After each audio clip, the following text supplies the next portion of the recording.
As the United States gears up for a long struggle with China, it's important to understand China, to see China not just through Western eyes, but to the best degree possible through Chinese eyes. I'm going to take a start at trying to do that today.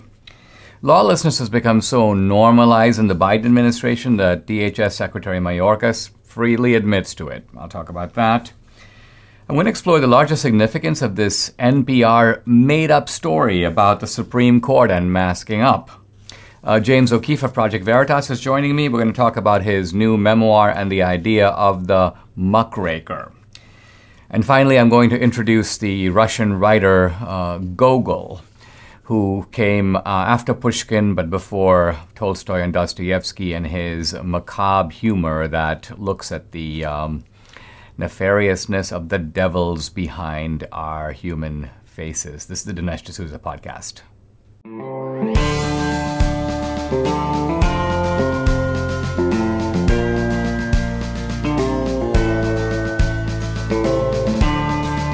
America needs this voice.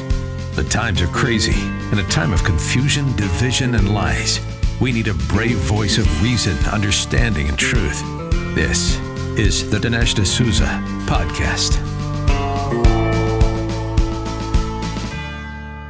The United States is gearing up for a long struggle with China, and interestingly, this may end up being a struggle that is more important than the struggle with the Soviet Union. The Soviet Union was always an economic basket case. And its ability, even though it had good scientists, it could build dangerous weapons, it had to allocate a giant portion of its economy to that. And the economy itself was constantly crumbling. They kept blaming it on the weather and on factors beyond their control, but it was really the communist system of government. Now, in China, we do have a communist system, but we have a communist system weirdly wedded to a market economy. And China has become a gigantic economy. I mean, as of last year, they have a $14 trillion economy. That's smaller than the U.S. economy, but not by that much. It's the second largest economy in the world. And our economy has become, I think in some troubling ways, dependent upon their economy. They have more leverage over us than we have over them. They've also become a technological marvel, a global leader in artificial intelligence, in biotech, and in space exploration. So one has to say that their economy works. But the bigger question is, does their society work? Or is it somehow rent with internal contradictions? Is it bound to collapse? Is it going to go the way of the Soviet Union? And there is a school, well, really two schools of thought in the West, both of which I think are wrong. The first one is that the Chinese economy is destined to implode.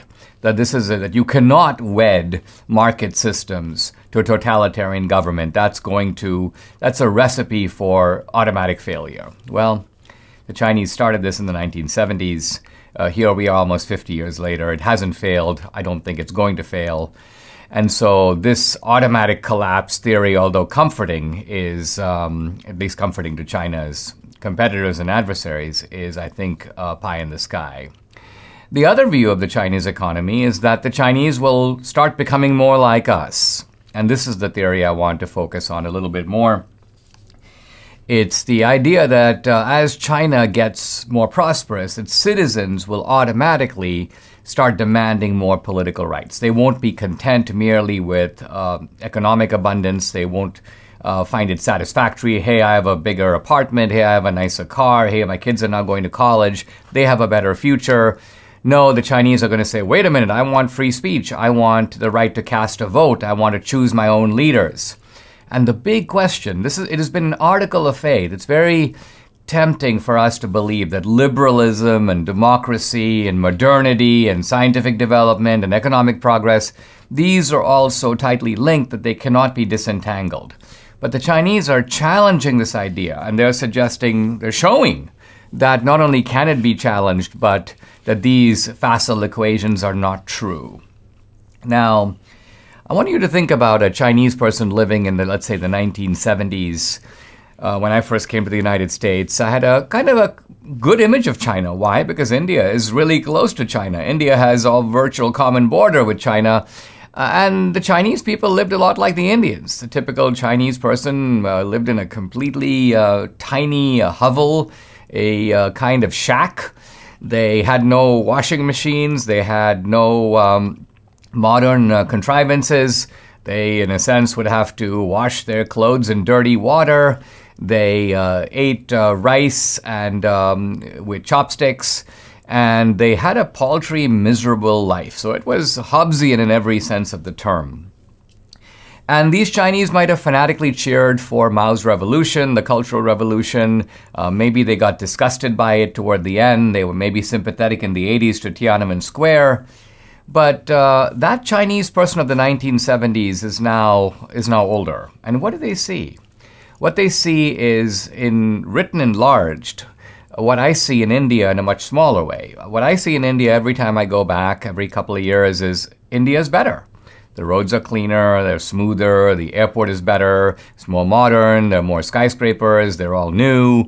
I see all that. The Chinese see all that times 10. Why? Because the Chinese level of growth has been faster than the Indian, and it has created this gigantic, China has a huge population, gigantic middle class, upper middle class, and wealthy class. You have all these Chinese billionaires, you have lots of Chinese millionaires, and you now have Chinese who are prospering in a way quite comparable to people in Singapore. So the interesting thing here is that a lot of people, libertarians especially, expected that the Chinese were using in a bigger way the same model that brought Singapore and the so-called Asian tigers, the small countries of Asia, to economic success, countries like Taiwan.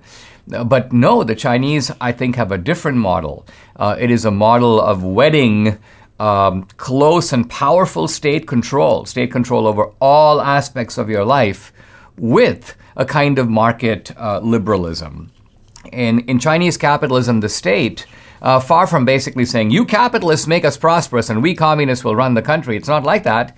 The state is like, we're going to be a huge investor and we're going to be a regulator. We're going to own all the intellectual property. The corporations are sort of doing our bidding, but we, the state, maintain tight control even over them.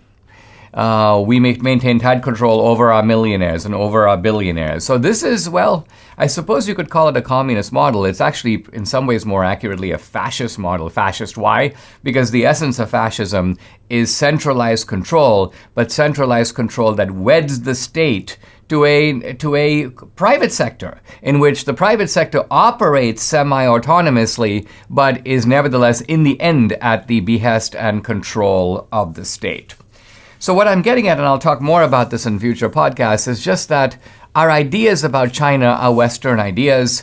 They are projected onto China. They don't reflect the real China. I don't think they reflect Chinese psychology. And while they might reflect Western history, they don't necessarily reflect world history. The Chinese are attempting modernization without Westernization, and so far, they're getting away with it. You know, guys, if we don't support our own side, who will? It's been my sort of delight and honor to be a great supporter of Mike Lindell over this past year that I've had a podcast. And once in a while over the year, Mike would call me and be like, "You're my top salesman." I'm like, "Mike, that's a heck of a title." But I was privately sort of delighted by it because I'm thrilled that through you guys, through my listeners and supporters, we have been able to really help Mike, really boost his, at a time when he really needs it, when people have been canceling him left and right. It's really fantastic that he's been able to make up the loss, or at least a lot of it, through guys like us. Well, the good thing about Mike is he's got a lot of products, actually 150 of them, and he offers big discounts of up to 66%, so more than half. And how do you take advantage of them? Well, go check out his products, the pillows, the robes, the pajamas, the whole shebang. And call 800-876-0227. That's the number. Or go to mypillow.com. If you use promo code Dinesh, you can take advantage of all the special offers and avail yourself of all the discounts. The number again, 800-876-0227. Or go to mypillow.com. Make sure to use promo code Dinesh. I want to talk about immigration and the open border. And sometimes when we confront immigration, we feel a sense of, well, almost hopelessness, because what can we do? We don't seem to be effective in being able to block what the Biden administration is doing, even though what they're doing is flagrantly lawless. But I think a recent interview that I read with Secretary Mayorkas, this is the Secretary of the DHS, the Department of Homeland Security, suggests that he is in many ways pretty frustrated because his hands are being, even if in small, nevertheless significant ways, they are being tied. So it's, I think, important for us to register our victories, even if they are modest victories, even if they are victories that have to be ultimately solidified by us taking control of the House and the Senate and the presidency, and then reversing all these atrocious policies. So I want to talk about 3 small wins, and I also want to talk about a very telling admission by Mayorkas himself. So here's the first win, and that is that the big uproar about all those Haitians who were descending on American shores, obviously these are not people at the southern border, they're showing up from Haiti. And they're showing up because, yes, there's poverty in Haiti, but there's poverty in many parts of the world. Our immigration policies are not based upon you're poor, therefore you have a right to come to America. So here were the Haitians, and they were basically being seen en masse coming across the southern border. Huge public relations scandal, horrific images for Americans. Who are these people? And even though the Biden administration tried to turn the tables, look at these Texas Rangers rounding them up on horseback cowboy style, nevertheless, the Biden people realized this is a very serious problem. And so they began to then deport the Haitians, expelling thousands of them and sending them back home where they, of course, belonged. Victory number 1. Here's victory number 2. The Biden administration, as I mentioned on this podcast a couple of times, was getting ready, was on the verge of making gigantic financial settlements to families that said, oh, we were families who were separated at the border, even if the separations were brief, even if they were temporary. Oh, they were so traumatic. We're not used to this at all. This is emotional hardship and pain. We need to be paid $450,000 each. Not even per family, per person. And the Biden administration was like, oh yeah, this sounds reasonable. Yeah, I think giving families, taking taxpayer money and giving Mexican families $1 million here, $1 million there, so they can basically go hit the Mexican casinos. They thought this was kind of a fair settlement. Well, once again, the public outrage over this made it impossible politically for them to go forward with this. And so they have ended those court negotiations over these financial compensation. Victory number 2. Victory number 3 is a court victory coming out of Texas. And Texas, I have to say, has been the center of the resistance to Biden's immigration policies. Just a flurry of lawsuits filed by Texas, really by Attorney General Ken Paxton, who's been on the show. And this has forced Biden to reimpose, even though not fully, Trump's Remain in Mexico policy. It's even forced Biden to continue some border wall construction, which is to say to close some gaps in the wall, not to build new sections of the wall, which they flatly refuse to do, but at least to patch up the wall in places where there were sort of gaping holes. Now, let me turn to the statement by Mayorkas.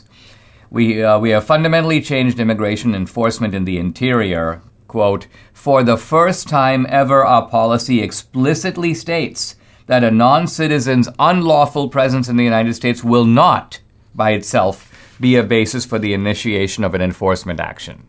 Now, this, I think, is really significant. You've got a top Biden official basically saying it is our stated policy that we will not enforce the law. If you've got a guy in the United States, illegal, you know he's illegal. He admits he's illegal. But he doesn't have other violations. He's not a gang member. He doesn't have a criminal record. He's just an illegal. That by itself is not sufficient to initiate return or deportation proceedings. So what we have here is a truly lawless administration in the clinical sense of the term. There is a law. Our system says if you don't like a law, try to change it. They can't change the law. They're using the technique of, quote, enforcement to say, we're going to enforce it here, but not over there. In effect, what they're saying is we're going to, at least in these important respects, ignore the law.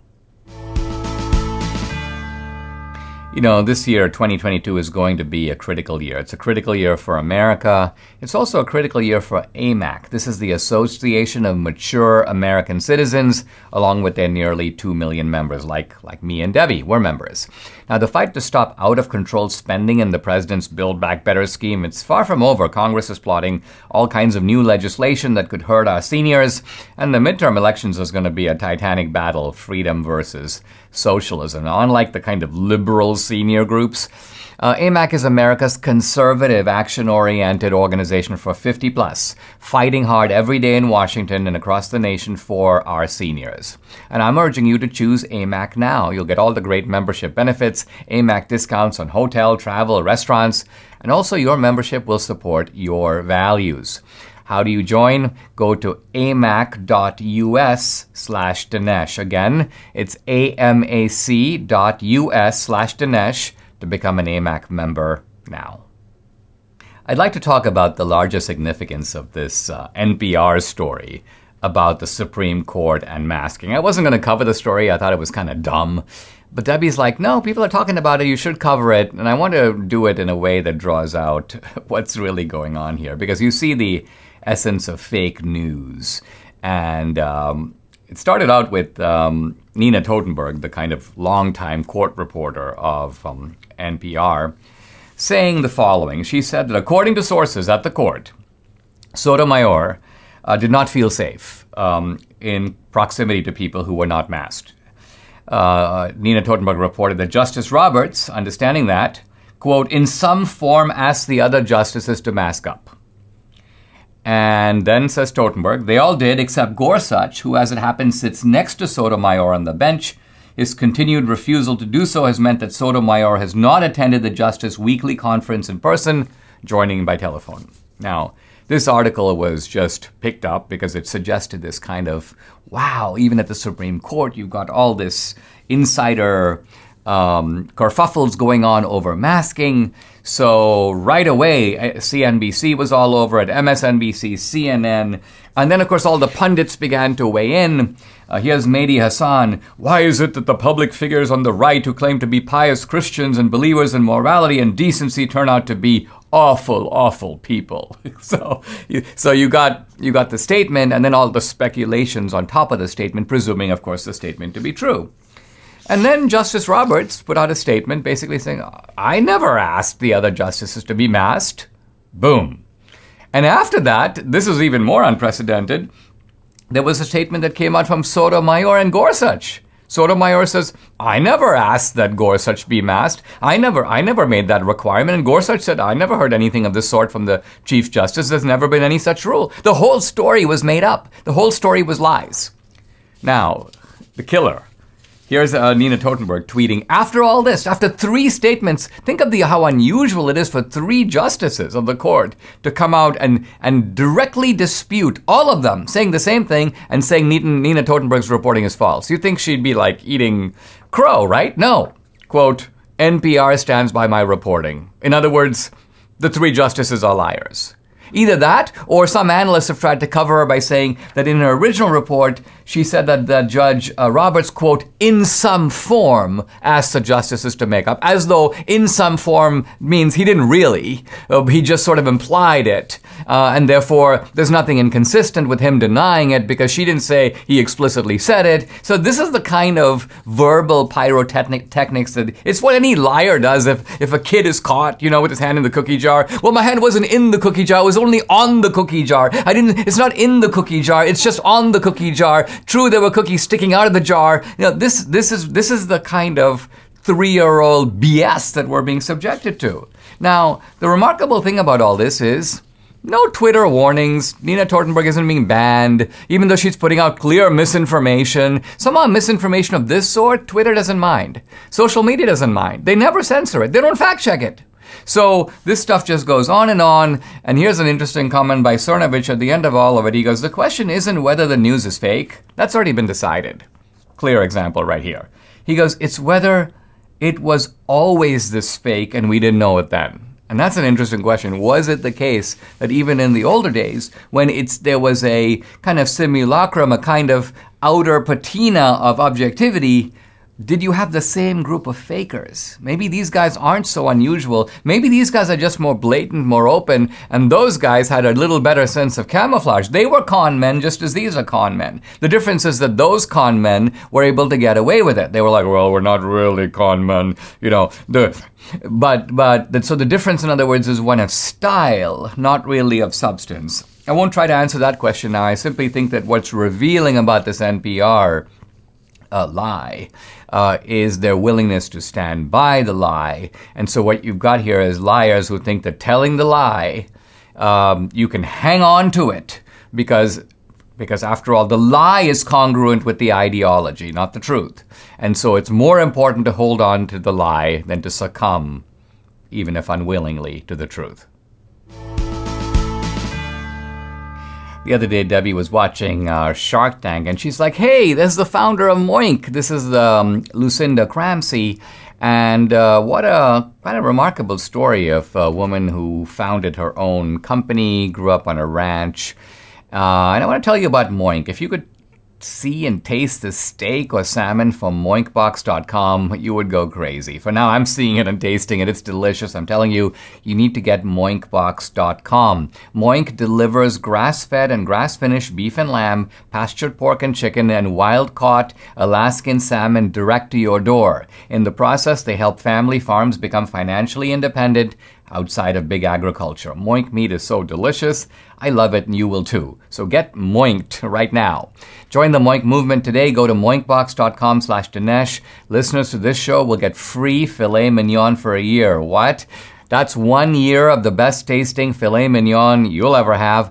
But you got to sign up. It's only available for a limited time. Go to moinkbox.com. That's MOINK box.com/Dinesh. Once again, moinkbox.com/Dinesh. Guys, I'm really happy to welcome back to the podcast James O'Keefe of Project Veritas. He has a new book out, and I just finished reading it. It is awesome. It's called American Muckraker. And James, welcome. Delighted to have you.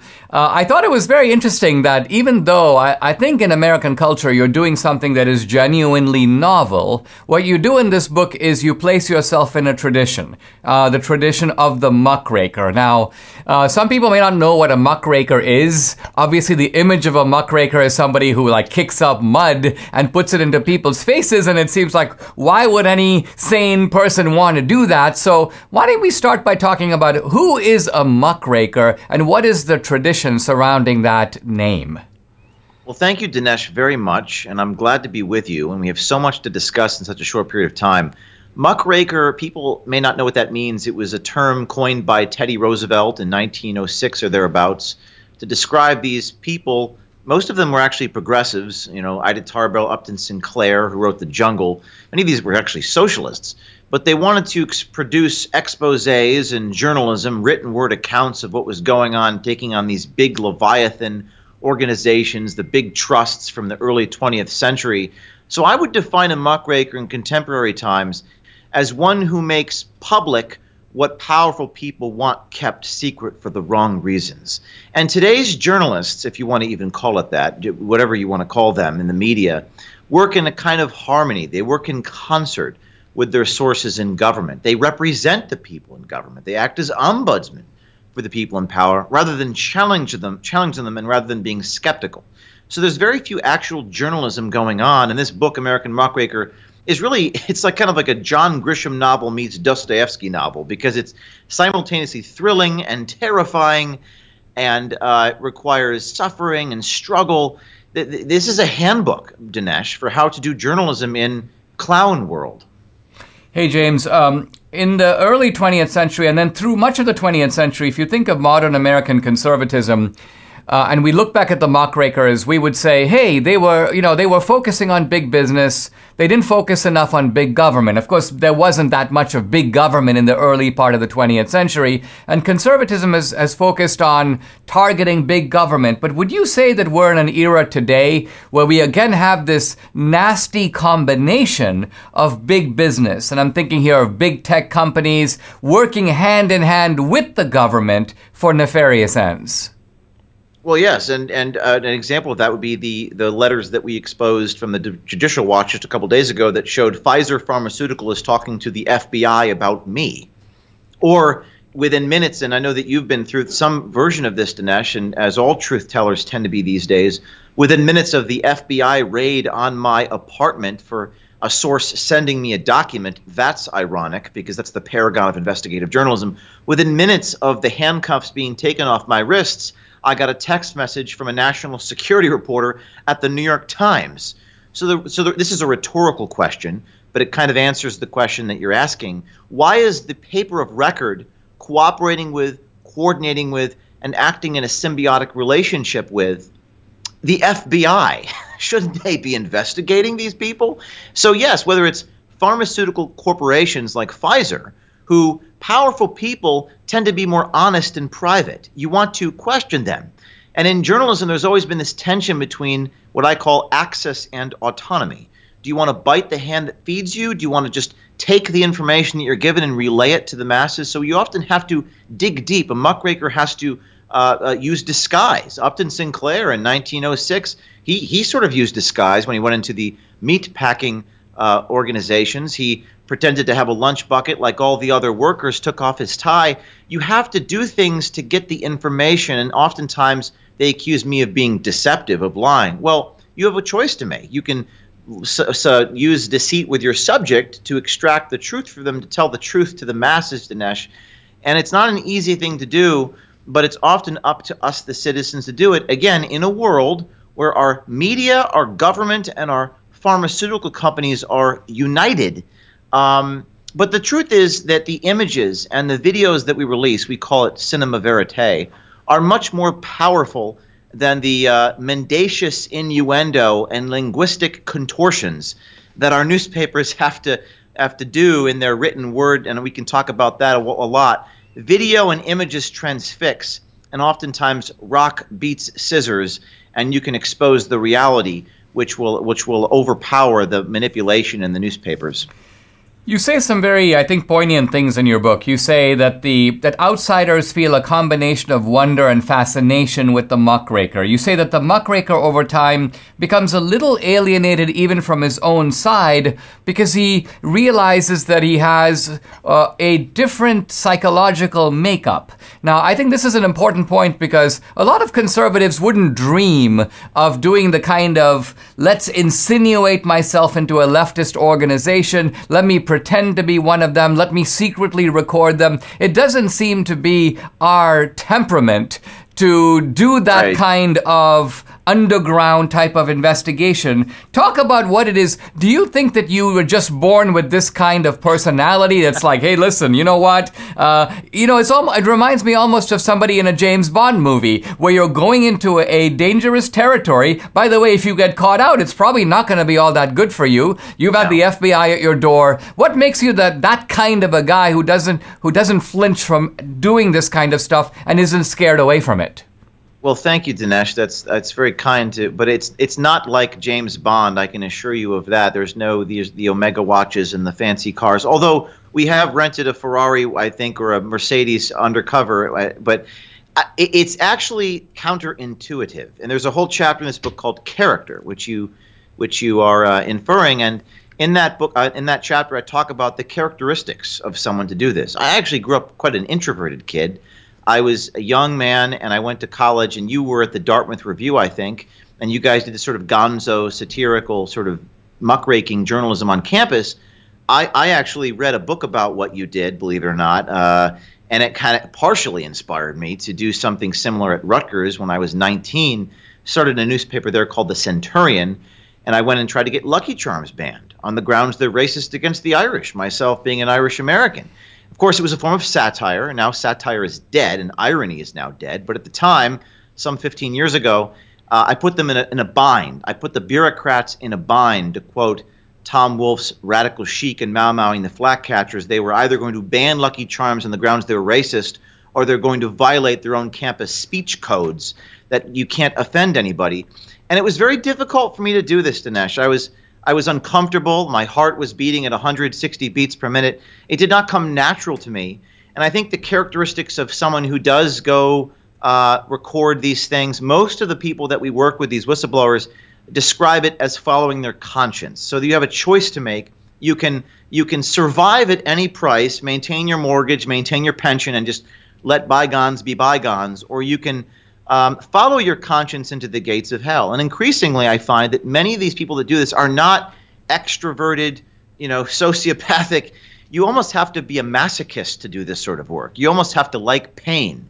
But they're so passionate, and I, speaking for myself, found that I wanted to get the story so badly. I wanted to expose them for precisely who they were. Therefore, no explanation was required. I just have to record it, and it's so evident. My passion for doing that and my colleagues' passion for getting that overrides any concern we have for example, sometimes our safety or our reputation or the discomfort of doing it.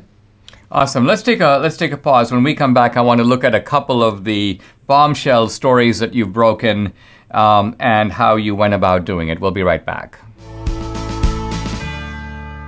Okay, it's time to talk to you about the fruits and the veggies.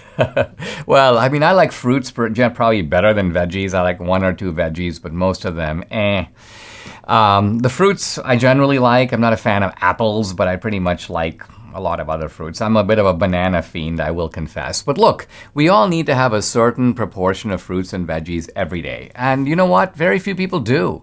It's kind of hard to do. I guess it's hard to measure what you need and get it all done and then eat it all. So there's a great solution to this. It's called Balance of Nature. And Debbie and I are on board, and we love it. We take 3 capsules of the fruits, that's this one, and 3 capsules of the veggies every day. And we've got a full dose that we need. Debbie also swears by this. It's the fiber and spice. She says, wow, not only does it make me regular, but it also helps with my acid reflux. So we're believers, and we think you should sign up. It's a good deal. There's a discount code you need to use. It's America. So call 800-246-8751 or go to balanceofnature.com. Use discount code America. Guys, I'm back with James O'Keefe, author of the new book, American Muckraker. We're talking about muckraking journalism, 21st century style. James, let's start with something very interesting you say in the book. You say that the conservative movement has failed the demoralized. And by the demoralized here, you mean the people who believe in justice but don't believe that the world is just. These are people who believe that institutions have let them down and that the truth is being squashed by lies. And I think what you're saying is that the conservative movement of the 1970s and 80s has become what? Calcified, ossified, institutionalized? Talk about that for a moment.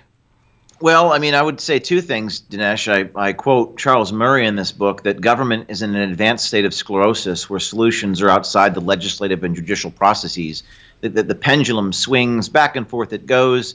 And I reject the premise, and I think the conservative movement, first of all, they're very defensive. They're very if the lib media wasn't doing anything today, I don't know what they would talk about. And you have to be willing to go on, for lack of a better word, offense. You have to be proactive, not reactive. You have to break news. But I think, Dinesh, you said it best. I actually quote you in this book. I hope I attributed the quote to you, but I will do so now, that the conservatives fear the terrifying and humiliating power of the press so much that even though they know it's false, there's a sort of perverse incentive not to do the right thing and not to tell the truth for fear of being given that scarlet letter. I mean, CNN is a laughingstock, obviously. The chyrons are absurd. But we understand and revere their ability to shame us. And because they control the levers of Google and Twitter and Facebook, it's a slippery slope, I've found, because people will hesitate to speak the truth for fear of losing their Twitter account. And they may not admit it, but deep down inside, of course, they fear admitting that. So the moment you stop, and there's a chapter in this book called Power, where I confront the executive editor of the Dean Baquet. I was actually speaking at a journalism conference alongside Marty Baron and Dean Baquet, and I go to shake Dean Baquet's hand, even though we're adversaries, even though he writes defamatory articles about me. I thought we'll have a moment of humanity. And Dean Baquet, the head of the New York Times, cowered away from me in the corner of that room holding his glass of Chardonnay. And at that moment, it's an amazing story in this book. I realized in that moment in space and time, this was October of 2018, the moment you stop caring about what they think of you is the moment you're actually free to be effective at what you're doing, whether it's muckraking journalism or if you're, for example, a Republican politician. And I wonder, do these Republican politicians care too much about, and do people in the conservative movement care too much about what CNN thinks about them, or the New York Times? And of course the premise is yes, they do. And we need to abandon that fear. We need to reject that fear entirely so that we're liberated to speak the truth unspoken. I mean, James, part of what you're doing is you're doing to them what they normally do to us unmolested, right? In other words, they run these humiliating attacks on Republicans and on conservatives. And what you're doing is you're saying, well, listen, you know, they love to bring surveillance, and they bring the full apparatus of the state behind them. But you're like, listen, I'll take my little camera and get into their life. I'll take my little camera and get into their newsroom. I'll get into Google and I'll expose them. And let's see if they can endure the same kind of scrutiny that they put other people under. Now, do you see this as a good formula in a broader sense? Let me tell you what I mean. I just put out a tweet today saying, listen, if Republicans take the House and the Senate in 2022, why don't we do exactly what Nancy Pelosi did in 2018? She said, if we get the House, if we get the Senate, we will impeach Trump. Why don't we say the same of Biden? But see, interestingly, for Republicans, it's like, well, Biden has to do something that's going to make us, you know, Biden's done plenty that makes it, we have plenty of cause to impeach him, but we have a different psychology in which we don't want to go tit for tat, don't want to do to them what they're doing to us. I think part of your broader clarion call is, listen, we should not be afraid of them. Why should we? What can they really in the end do to us? Right. I think that's a very well astute point, particularly the last sentence you said. They have tremendous power and we are nothing. In this book, I say, we are nothing. This is true. They have the FBI, they have the paper of record, and frankly, the New York Times has no power. The only power they have is by virtue of Google and Facebook giving them the algorithmic preferences in their articles. I don't want to call it journalism because they've defamed me and I've won in court in New York. We'll talk about that some other time. But the only power they have is the power that we give to them. And you think about it, and the first chapter of this book, Dinesh, is called Suffering. You might say, why the hell are you writing a journalism book and the first chapter is called Suffering? And here's why. Because in this life, we're going to suffer. I mean, society is in a bad place right now. I hope our society does not collapse. And the Jeffersonian ideals of information and informed consent, I hope these things don't collapse. But we're going to suffer either way.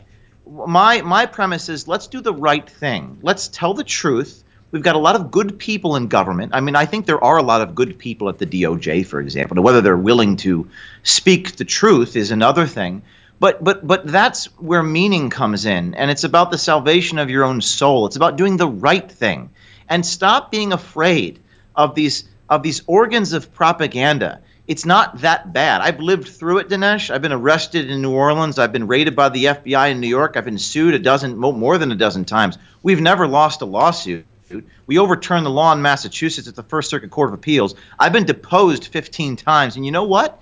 They fear depositions. They fear the discovery process of litigation. The truth is, there's only one reality out there. There's not multiple realities unless you're Stephen Hawking. There's only one truth. And you're not entitled to your own facts. So let's expose them, because as Whittaker Chambers writes in Witness, there's only one thing the communists fear, and that's being exposed. They don't fear the government. They certainly don't fear the Republicans. What they fear is sunlight. What they fear, as Justice Brandeis said, sunlight is the best disinfectant, whether it's through the discovery process of litigation or a hidden camera. This book is a handbook on how to do it and how to survive the arrows that you get. And by the way, all proceeds from this book goes to our nonprofit, Project Veritas, helps pay our journalists' salaries. Learn their stories, and the courage is contagious. Dinesh, I can't philosophize courage. I can't convince you people watching to go out and do this. The only way you're going to do it is if you see someone else do it. So I think there's going to be a mass movement of these truth tellers. I hope, Dinesh, people in Congress grow a pair. I don't have much faith there. I believe the outsiders and the whistleblowers are going to have to do it. I mean, absolutely. That's beautifully said. And what I love about this book is I think it actually, I was expecting a compendium of the various kind of greatest hits of Project Veritas. But what you get to hear is the idea of what it takes to look at truth as something that you can cling to like a dog with a bone, and no matter who comes at you, you're going to hang on to that bone no matter what, because the truth itself matters more to you than anything that anybody can do to you. Thanks, James O'Keefe, for coming on the podcast. Great book, and you're doing great work. Keep it up. Thanks, Dinesh. We all have aches and we all have pains, and, well, I don't know which is worse. I guess if I had to choose, I'd take the aches over the pains. But hey, both of them come from the normal wear and tear of time. They come from injury. But now there's a solution. For a long time there wasn't one, but now there is. It's a 100% drug-free solution. It's called Relief Factor. It supports your body's fight against inflammation. That's the key. Inflammation is the source of aches and pains. The vast majority of people who take Relief Factor order more for the simple reason that it works for them. Debbie's a true believer. She's had this frozen shoulder, ouch, ouch, but she's been taking Relief Factor. It's been a game changer for her. She also knows if she doesn't take it regularly, the pain is going to bounce right back. So Debbie's like, I'm not going to be without this again. She loves to lift her arm, exercise. All of this is super important to her. Relief Factor is the tool she needs. She's glad she's got it. Now, you too can benefit. Try it for yourself. You'll see. Order the 3-week quick start for the discounted price of just $19.95. Go to relieffactor.com or call 833-690-7246 to find out more about this offer. That number again, 833-690-7246, or go to relieffactor.com. Feel the difference. The large statue of Teddy Roosevelt that stood right in front of the Natural History Museum in New York City was finally taken down. The City Commission had voted for its takedown. There were some reports about it. I mentioned this at the time. But it was still a little bit of an eerie feeling for me to actually watch the statue come down. Here's a glimpse of this. Take a look.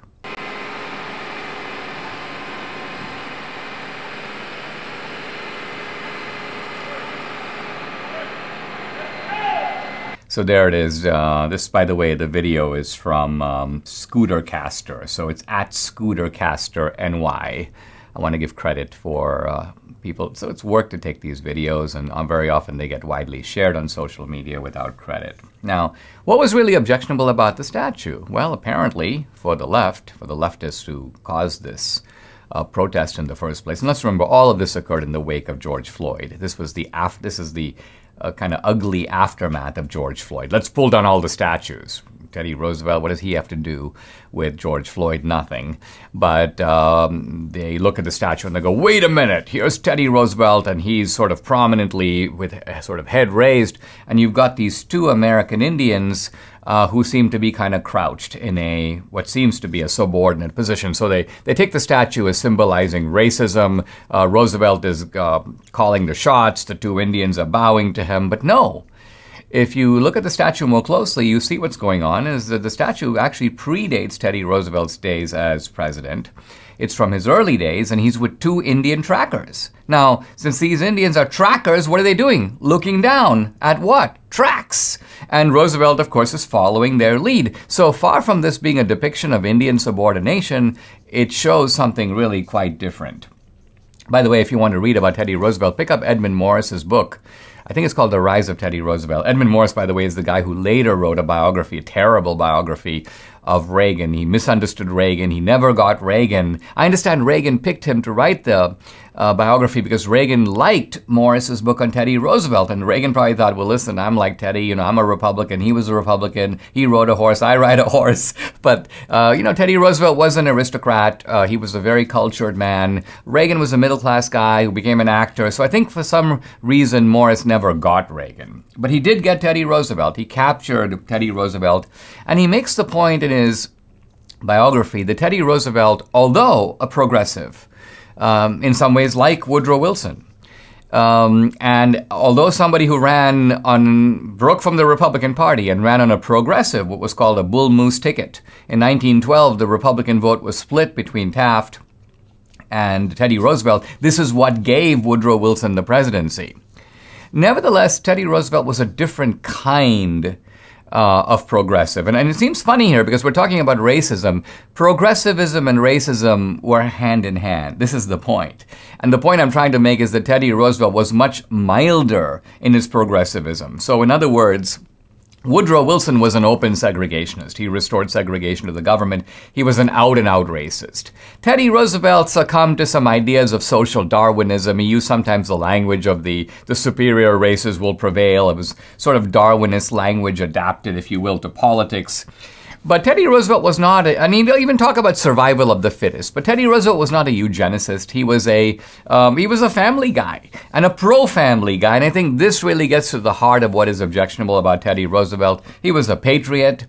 He was pro-American. He was pro-family. He was a Christian. He believed in the superiority of Western civilization. And this was his real sin from the point of the left. This is why they hate him. This is why they're really taking his statue down. So I guess what I'm saying is at the end, they do understand. It's not that they misunderstand what's going on in the statue itself, in the depiction itself. The left does understand, but they don't care because their bigger point is that Teddy Roosevelt represents the confidence, the exploring, the adventurous, and to them, the imperialistic thrust of Western civilization, a civilization that has remade the world, but that the left wants to unmake right here in America.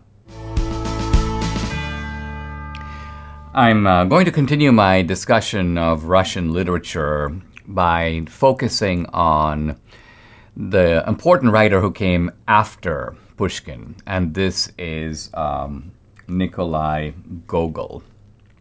Now, Gogol in a sense stands in between Pushkin, early 19th century, and then Dostoevsky and Tolstoy, who come in the later part of the 19th century. And Russian literature has this sort of deep texture of connections.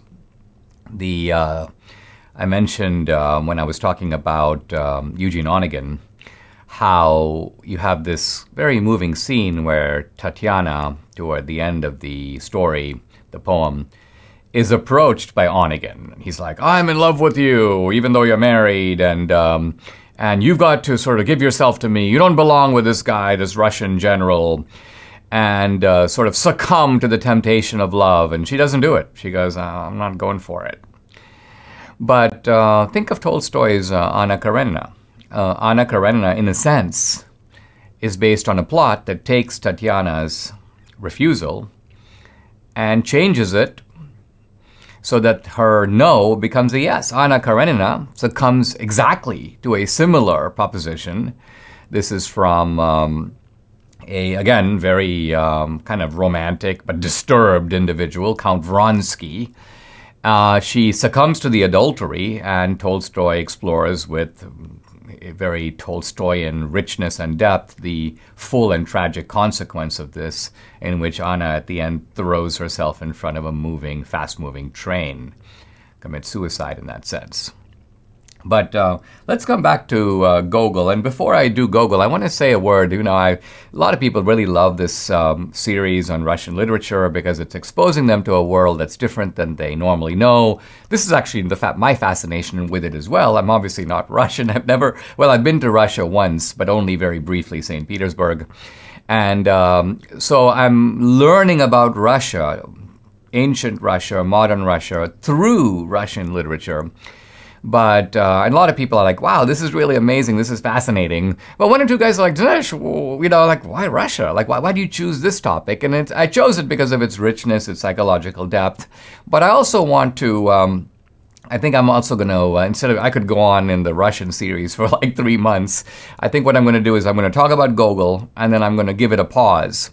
I'm going to pivot and do other topics and so on. And I'll pick up later, probably later in the year, I'll pick up Dostoevsky and Tolstoy and sort of do this more it's almost like season 2, you got to wait for a while and I'll pick it up instead of just doing it continuously and in sequence. But I am following a chronological sequence. And so back to Gogol. thing about Gogol is, while Pushkin and Tolstoy are sort of encyclopedic in their range, they cover everything, they want to give you the full society. That's not Gogol. He zooms in. He picks on a single episode, a single incident. He's kind of a portrait painter. And then he gets to what's behind it. And what's behind it, it often turns out, is the grotesque. It's the macabre. It's kind of the rich Russian world of demons and devils. And some of them are benign, and some of them are just ridiculous and grotesque. But some of them are macabre and fiendish and just downright evil in ways that it takes a Gogolian imagination to fully comprehend. Now, Gogol grew up not in Russia, oddly enough, but in what was the Ukraine, which was then part of the Russian Empire. And so he was, in a sense, a foreigner. He was an outsider. In fact, when he first came to Petersburg to kind of, very ambitious, make his way as a writer, he recognized that he was seen as kind of an exotic. He was sort of seen as an outsider. And he realized that his world, the world of the Ukraine, the world of these Cossacks, these independent farmers, was very unfamiliar to the people of Petersburg, the cosmopolitans of Petersburg, who were very European in their style. They spoke French.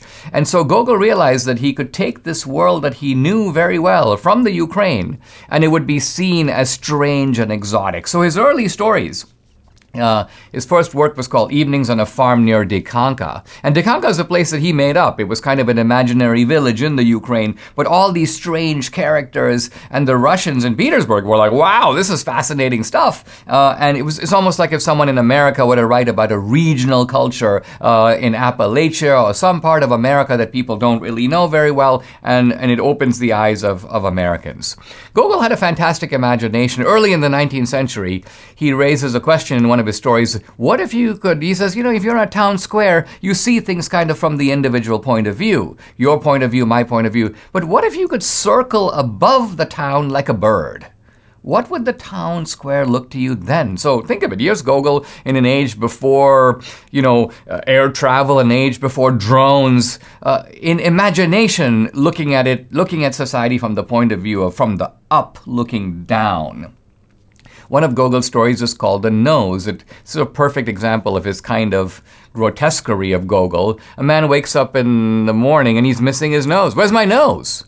And then he begins to get really angry. He's like, I love my nose. I've got a really prominent nose. My nose kind of it advertises me. It comes out right in front of me. It says who I am. It's a big part of who I am. I cannot afford to be without a nose. Then he decides, well, listen, I can't go out and I can't go look for my nose because people will laugh at me. They'll see, where's this guy's nose? So the guy basically says, listen, I'll take my scarf, my overcoat. I'll drape my overcoat over my head. I'll wrap my scarf around me. And this way people will not see that I'm missing my nose. And so he goes looking for his nose. Finally, he finds his nose. His nose is right there walking on the street. And so he goes up to his nose and he goes, what the? And the nose is like, what? And he's like, you're my nose. You belong attached to my face. And the nose is like, I don't belong to you. What makes you think that I got to reattach myself to you? I might have once been attached to you, but now I'm my own person. Goodbye. So the nose takes off. He chases after his nose. I mean, you can see how crazy this all is. Well, eventually he convinces his nose. Okay, he makes a deal with the nose. The nose agrees to be reattached to the face. They go see a doctor, but the doctor takes elaborate measurements, and the doctor says, it's really very odd, but it's not going to work. I can't do it. And the man's like, what do you mean you can't do it? It's my nose. It fits on my face. It was there before. The doctor's like, no, some of the measurements don't work. I don't think I can actually make this happen. And so the man in utter despair, realizing he's lost, and see, again, you see here a metaphor, because while Pushkin covered the whole person, think of Gogol. Gogol is focused on the nose. Gogol is focused not on the whole, but on the part. And one of the underlying sort of philosophical questions is, what is the relationship of the part to the whole? That's the question Gogol is sort of raising in our mind. Well, as the story ends, the man is utterly disconsolate. He's in despair. He goes to sleep. He wakes up in the morning. And there's his nose right back attached to his face, just as if it had never left. Now, you can think back and think, well, was this all a dream? Gogol doesn't say. Or did he really lose his nose? Is such a thing even possible?